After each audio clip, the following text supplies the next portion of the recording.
시청자 여러분 안녕하십니까. 지금부터 전옥현의 안보정론을 시작하겠습니다. 이제 시간상으로는요 8월 6일 새벽 시간입니다. 이제 곧 2시를 향해서 가고 있는데요, 지금부터 전옥현의 안보정론 심야 방송 시간이 되겠습니다. 이번 시간에는요 이 송영길을 비롯해서 여권 내분 상당히 심각합니다. 마찬가지입니다. 야당은 야당대로 지금 내분 직전까지 가는 그런 위기 상황으로 지금 치닫고 있습니다. 그래서 제가 보기에는요, 지난 4.15 총선 때 우리 야당이 충분히 이길 수 있는데도 불구하고 황교안과 그리고 김영호의 농간으로 인해서 우리 야당이 여당한테 180석까지 주는 대패를 당했지 않습니까? 그럼 지금도 마찬가지예요.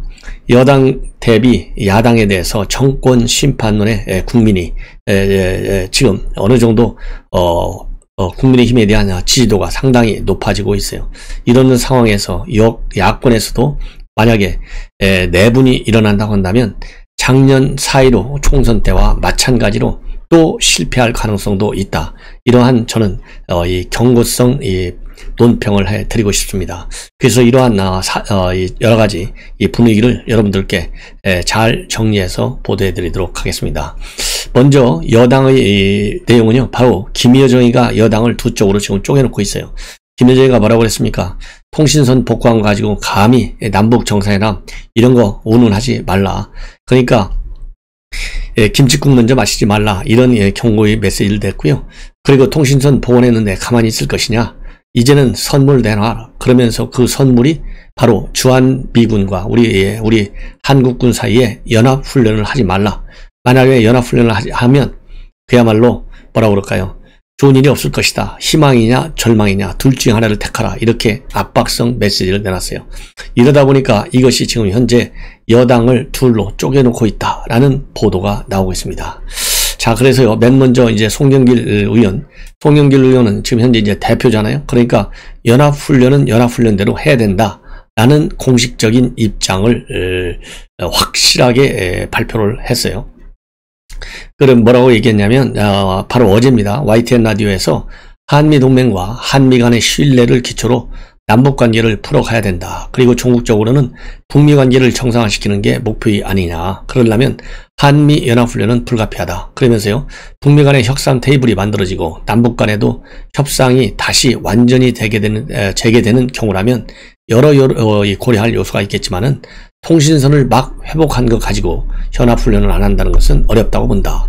이렇게 분명히 연합훈련과 그리고 통신선 복원은 별개의 문제다라는 원론적 입장을 밝혔고요. 이 대목에서는 오래간만에 송영길 대표가 옳게 얘기했어요. 그런데 서론을 비롯해서 민주당 의원 거의 이제 자꾸 늘어나고 있어요. 50명대에서 60명대를 넘어서 이제 70명으로 넘어가는데요. 연합훈련을 연기하라. 이런 공동 성명서까지 발표하고 나섰습니다. 이런 공동 성명서에는요, 민주당 의원은 물론이고 열린민주당 그리고 정의당도 대부분이 참여하고 있고, 진성준 같은 사람은요, 대화의 모멘텀을 이어가려면 훈련을 연기해야 된다. 남북대화를 전제로 한 조건부 연기다. 이렇게까지 지금 밝히고 있습니다. 자, 이 대목에서요, 진성준이가 누굽니까? 진성준은요, 문재인 정권에 들어오자마자 정무비서관을 했어요.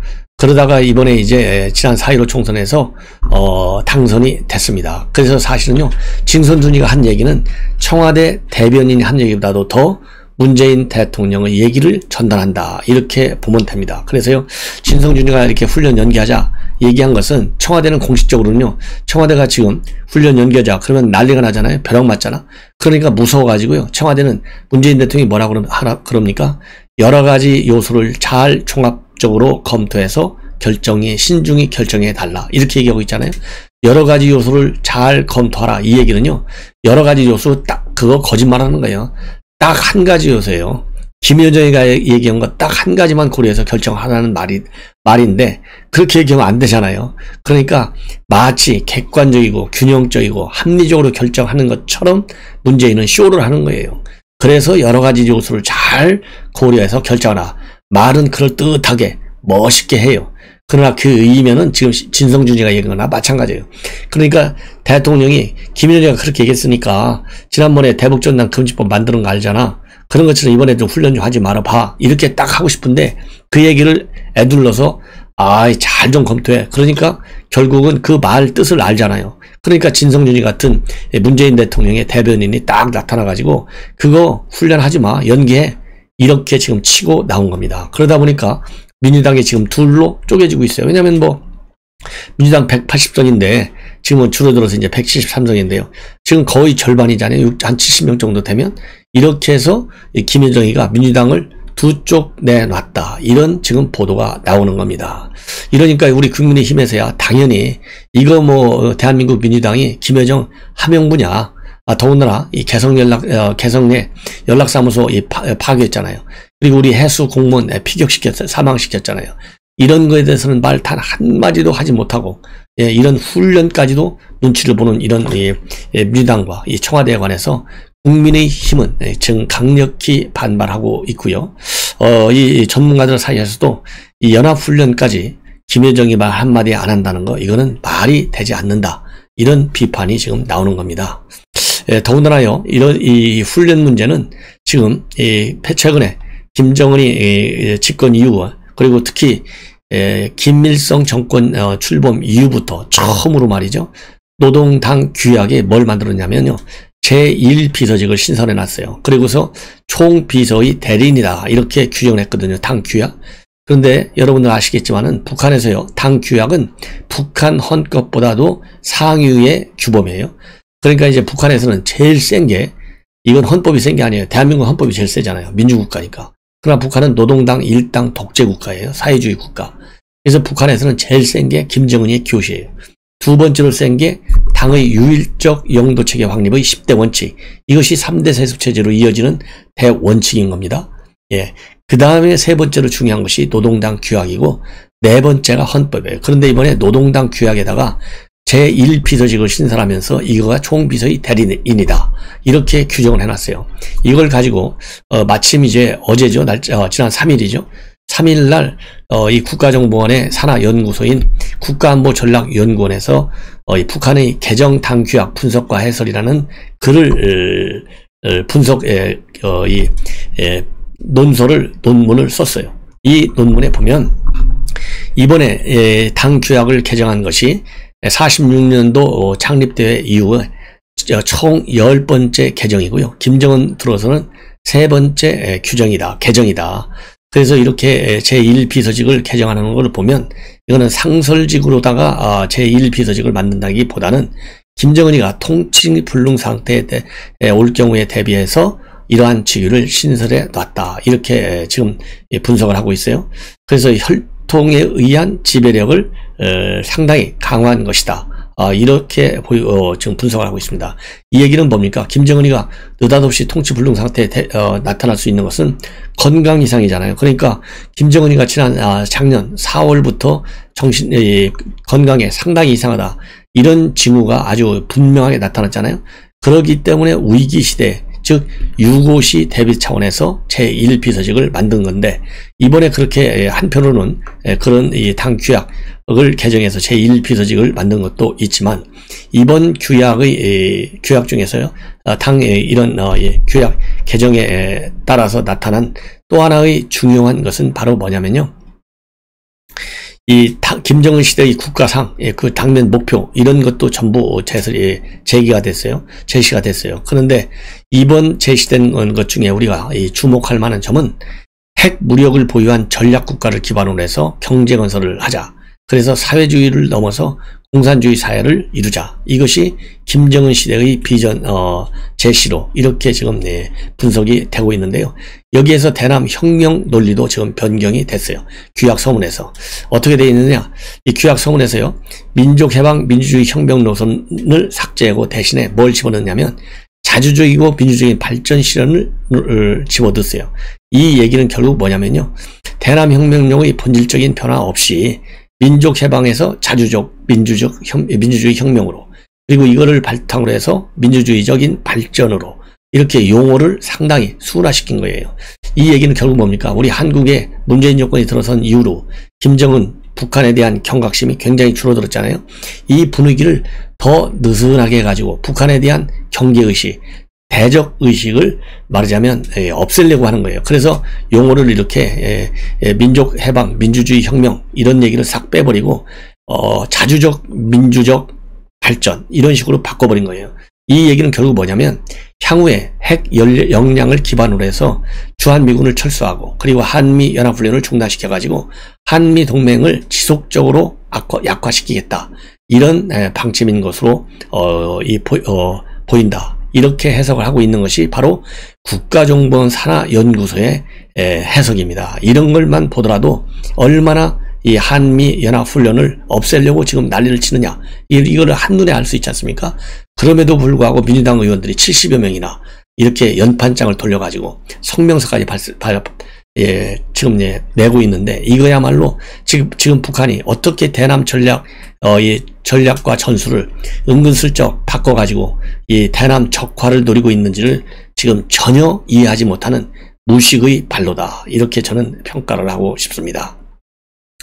자, 그래서요, 이번에, 지금 이 당규약, 이 개정과 관련해서 이 국가안보전략연구원에서, 최종, 이 평가, 바로 뭐라고 하고 있느냐. 아까도 말씀드린 대로 강력한 국방력으로 근원적 군사 위협을 제압하고 조선반도 안전과 평화적 환경을 수호하는 등 핵 무력과 국방력에 의거한 대남 전략을 강조하고 있고요. 미군의 정치군사적 지배의 종국적 청산을 규약상에 명확히 반영하고 있다. 이렇게 지적하면서요. 바로 이런 것 때문에 북한은 향후 한미동맹의 약화를 목적으로 해서 주한미군을 철수시키고 한미연합훈련을 중단시키고 그리고 전략무기 도입 중지. 이게 전략무기가 뭐예요? F-35 전투기예요. 그러니까 지금 F-35A 스텔스 전투기 도입하지 못하게 간첩들한테 지령까지 내린 거 아니에요? 이런 식으로 대납 압박을 강화하고 있는 이런 무시무시한 현실에 있다는 것을 민주당 의원 여러분들 그리고 민주당 당뇨 여러분들 반드시 제대로 이해하라. 이렇게 말씀을 드리고 싶고요.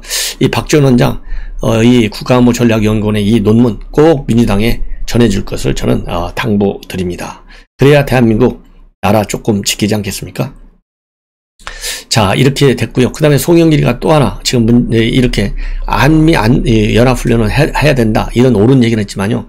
아주 또 엉터리 발언을 해서 지금 많은 논란을 지금 이야기하고 있어요. YTN에 어제 출연해가지고 이 최근에 우리 국민의힘의 윤석열, 최재형 이 두 분이 입당을 했지 않습니까? 이걸 가지고 불임 정당임을 자백한 꼴이다. 예, 그러니까 이제 외부에서 대권주자 데려왔다는 것이죠. 이 불임 정당이라는 말을 써가지고 지금 뭐 우리 국민의힘, 그 다음에 정의당 이런 데서 지금 난리가 났습니다. 왜냐하면 이 불임 정당 하면 여성들 아시잖아요.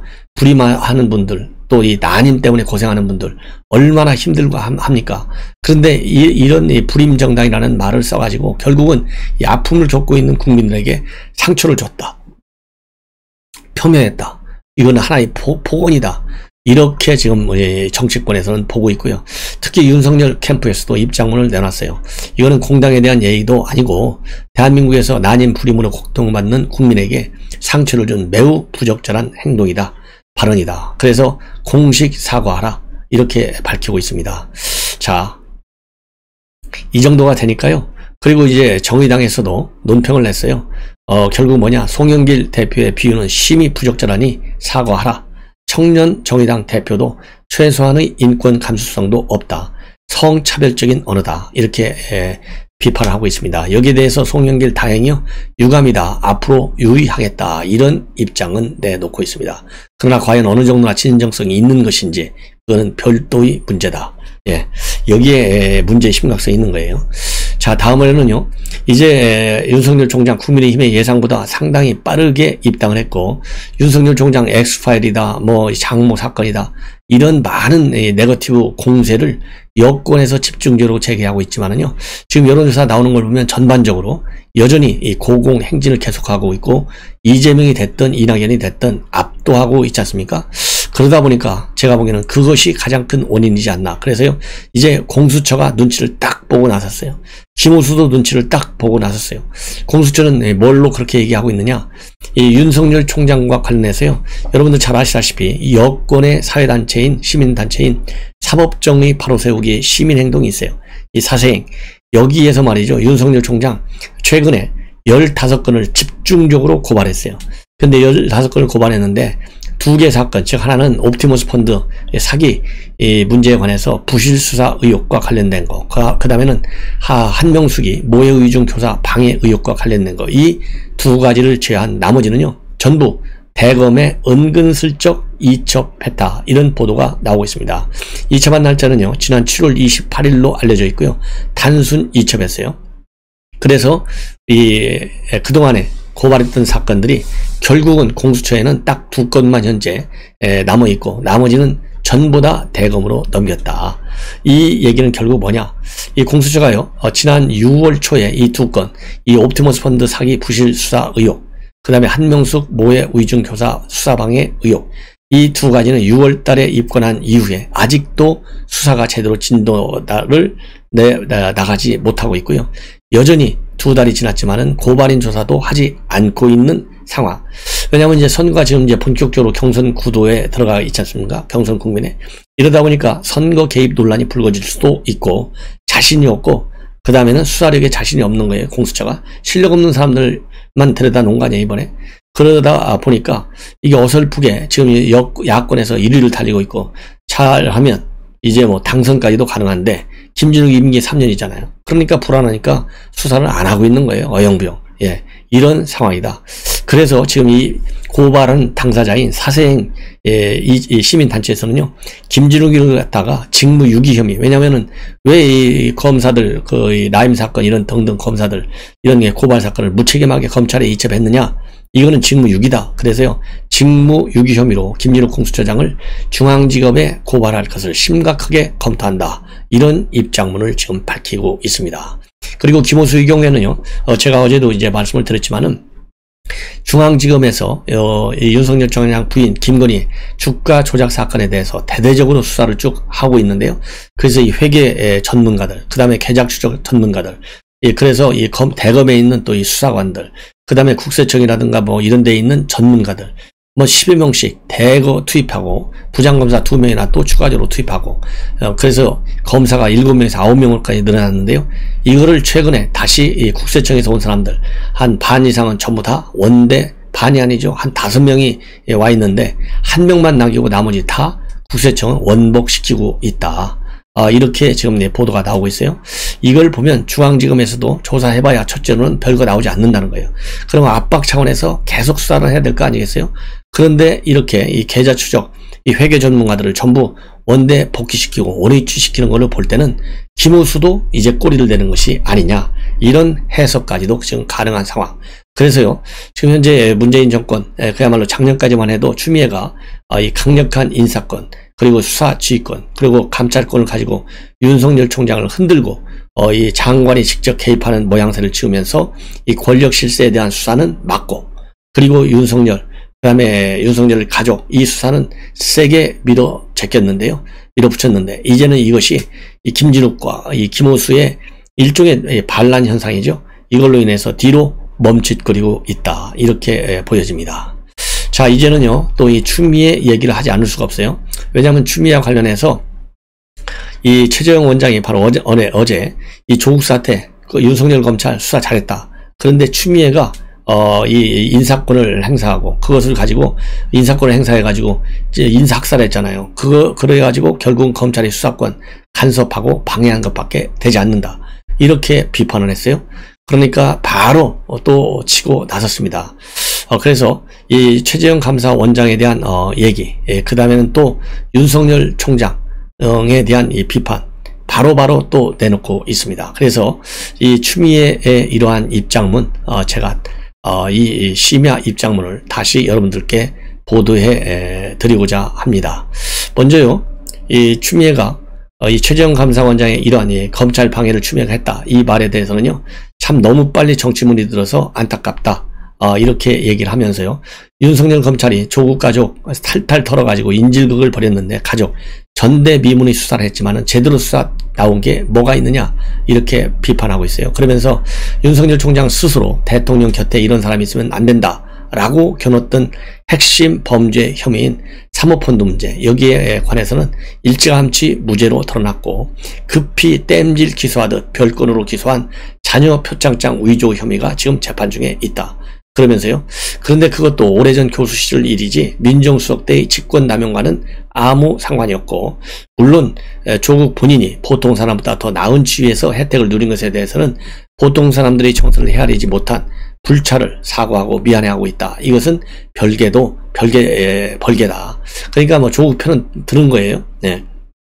아주 많이 들은 거죠, 여전히. 그러면서 상식을 벗어난 일탈을 일삼고 언론에 침소봉대하는 식으로 명예를 훼손했으며 인권을 침해하고 짓밟은 과도한 수사와 기소다. 그래서 최재형 검사원장이 헌법규환 출신으로서 제대로 수사하고 기소했던 것이라고 평가하는 것이 가당키나 한 일이냐.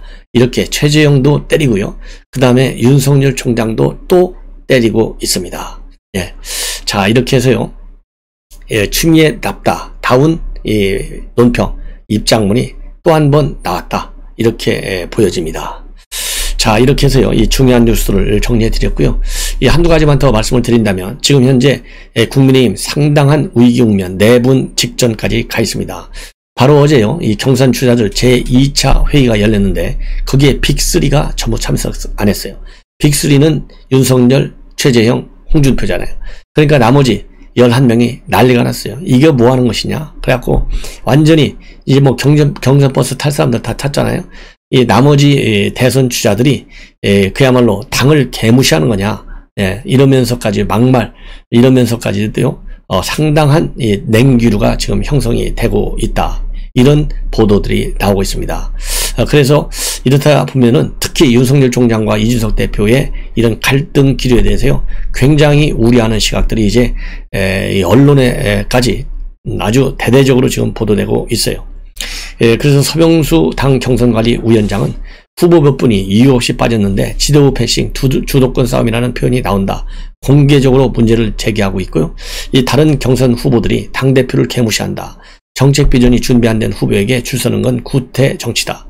도덕적 기준에 벗어나는 후보는 경선 버스에 태워서는 안 된다. 이렇게 날선 발언을 하고 있고요. 특히 김기현 원내대표는요.